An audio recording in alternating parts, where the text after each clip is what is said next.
Well, hey, ladies and gentlemen, and welcome to another edition of Navy Lingo here at the National Civil War and Naval Museum.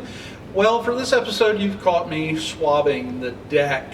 What is a swab? Well, it's a nice term that comes from several different languages that have several similar sounding words. There's German, there's English, of course, Dutch, Scandinavian, and so forth, and they all mean the same thing. It's a mop.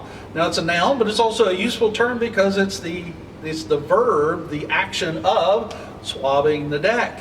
And on a ship, what they would do is to take old rope and put them at the end of a pole, and this is your mop, this is your swab. And today, anything that swabs something like a cotton swab, your favorite Q-tip, or the swab of a virus, swab up in your nose, it's the same idea, but you swab the deck. And this term was pretty much in general use at least by the late 1500s into the early 1600s. And this is something that a sailor is supposed to do on a regular basis. And many times captains would put the sailors to work swabbing the decks, sometimes just to keep them busy.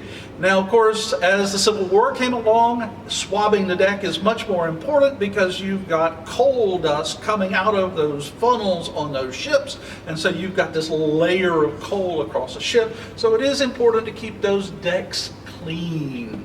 Now, the term swabby is something that has become very popular, both in piratical literature and so forth, but this is a term that doesn't come along in use for a regular sailor until about World War II. So a Civil War sailor would not have called each other swabbies.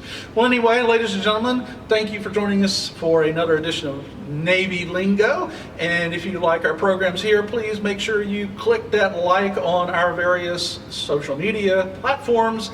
And don't forget, if you want to support programs like this, join us at www.portcolumbus.org.